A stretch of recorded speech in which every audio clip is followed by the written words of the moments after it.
If you find yourself in the fringes of the Feywild, between the veil of the normal and the colorful, be mindful of your surroundings. Not everything in the Feywild is there to admire. This evil and ferocious hunter is a notorious danger for any traveler. So famous, in fact, its history goes all the way back to 1st edition. So without further ado, today's video is How to Displacer Beast. The Displacer Beast is both a solitary and a pack hunter. Its ability to coordinate with any Displacer Beast to take down whatever prey it's hunting is uncanny and almost supernatural. This ability is mentioned in passing. In fact, it is one of the main reasons this creature gets such a terrifying reputation. It doesn't have feudal combat between its own kin. If you want to spice up the way you're encountering or throwing Displacer Beasts at parties, then we need to cover what they really do in combat. With their 40 movement speed and their reach, it is not very difficult for the Displacer Beast to do drive-by-like attacks and relocate to a more advantageous position every single turn. Its higher than normal intelligence provides it with a puzzling amount of tactical advantages. While most parties may fight more recklessly, assuming that this creature is no more than your average predator, it may easily fall for bait or throw its HP away every single turn brawling with the fighter. The Displacer Beast knows what to look for in combat, like loose battle formations, softer targets, and even having the coordination in their own pack to gank a target rather than making it a free-for-all. Your main goal as the Game Master should be setting the ambush more carefully and delicately for these creatures, playing to their strengths like their strong multi-attack and their fast movements, rather than anything else. Offensively, the Displacer Beast has yet another powerful tool at its advantage, which is its surprisingly high HP. I say this as an offensive tool over like a defensive tool because this thing understands combat a bit better than a basic wolf or a beast. It will be able to trade blows with targets who can't afford those opportunity attacks. It's going to stand next to somebody like the wizard and keep them there and keep smacking them even if they're losing HP in the process. They're going to keep those people down and pinned so they can deliver a final blow. And between its displacement ability and its avoidance passive, it may not even take that HP damage, allowing it to keep targets away from safe spots inside of the combat.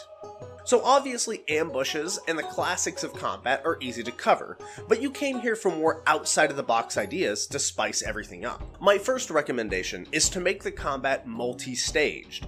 Having the first round of combat draw the party into a small group of these beasts, only to have even more of them spring up as the party goes through initiative and they've split each other up. Having them act mid-initiative in turn order is taking advantage of movements and catches players off guard. It's the perfect ambush tactic. You don't have to reveal them inside of initiative if they're waiting in stealth. In addition, I might add that technically they may not get an advantage on stealth. They may not even get a bonus outside of their natural dexterity. I would argue that given the proper environment, they may get natural camouflage, or they might use the displacement ability to falsify their location on purpose to draw in enemies to a specific location to pounce on them later. Speaking of that nifty displacement ability, it technically isn't magical, and it cannot be dispelled via dispel magic, nor smothered in any way, other than hitting the Displacer Beast's real body.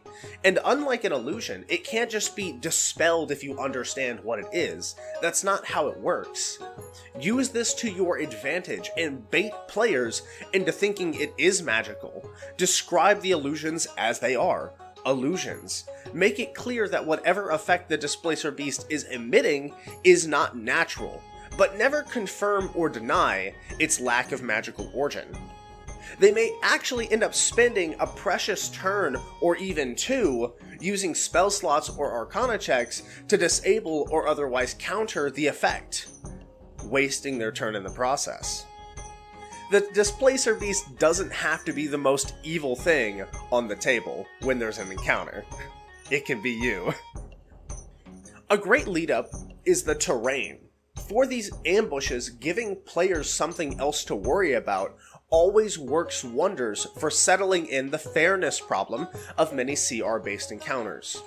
CR does not take into account magical items, and when your party has magical items, a fair CR-based encounter could actually end up being completely one-sided. So, making the terrain have roots or other plants, causing difficult terrain for any of those creatures that aren't part of the Feywild, or maybe make spores rain down from the trees and put targets to sleep after magical fire is unleashed by spellcasters. There's so many wonderful things to do in the Feywild, because the Feywild is, well, the Feywild. It's crazy, it's insane, it's backwards. It's a magical phenomena on top of a magical phenomena. Other wonderful things to look out for are floating ponds of water above the parties, reflecting light into their eyes.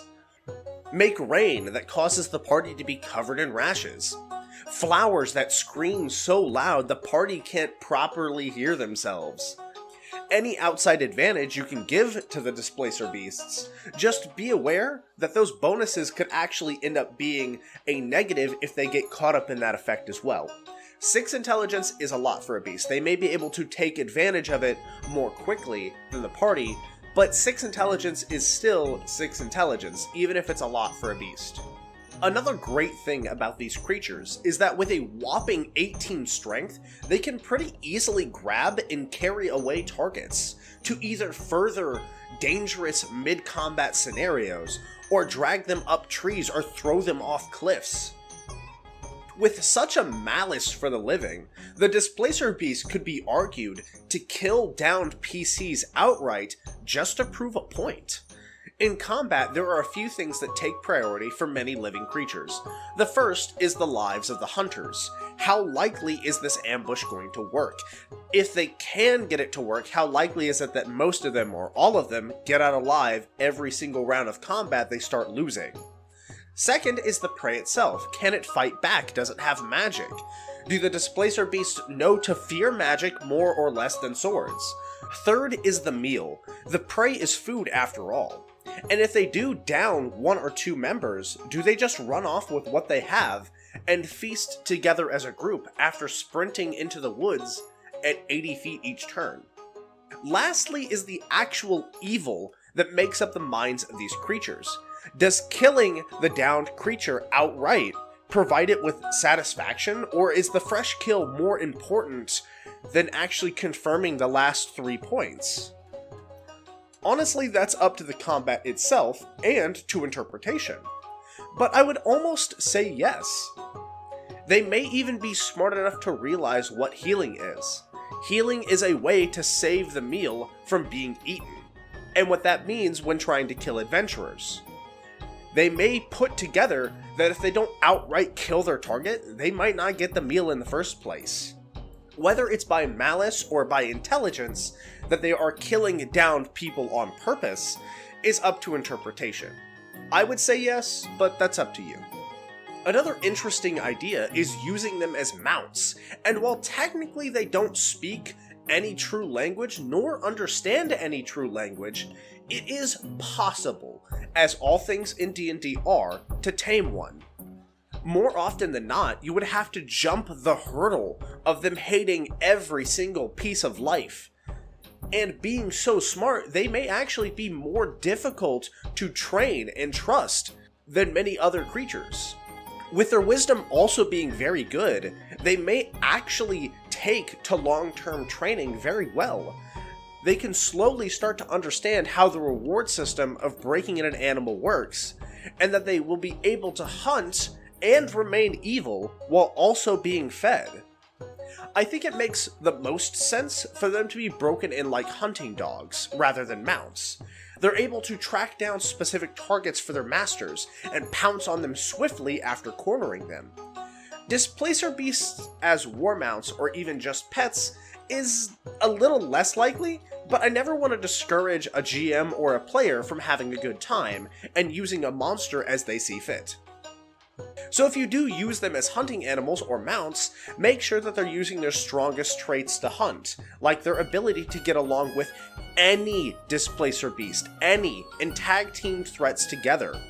Maybe make the master more of a Displacer beast chieftain. She's covered in their fur, and she takes Displacer beasts out like a leader, guiding them on tactical strikes and successful hunts. On the same topic, we go full tilt into my newest favorite idea, a Displacer beast with special traits and abilities. Go full homebrew with me here, as I would love a powered up Displacer beast with the ability to, rather than appear to be in 2 or more places at once like a regular Displacer beast with its displacement ability, I want it to literally be in 2 places at once. Its displacement having an extended range out to like 30 or 60 feet, multiple doppelgangers, I'm talking like 10, 15, 20 doppelgangers in the area, but only 1 or 2 of them are the actual creature. It's able to make its presence be within 2 spots at the same time.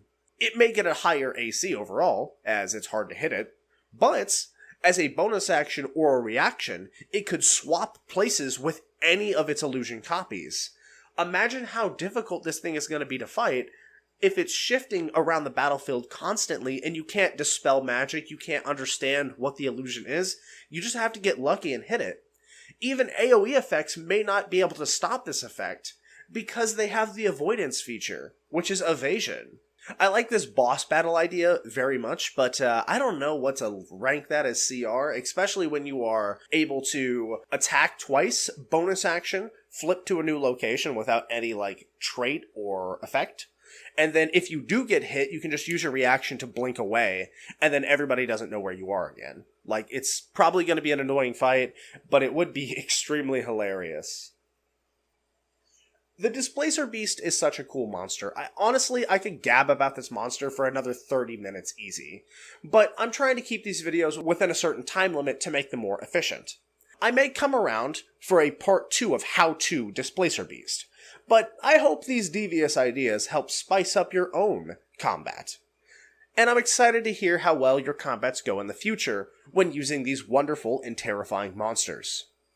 Remember to subscribe and stay up to date on my content, and thanks for watching. I'll see you next time.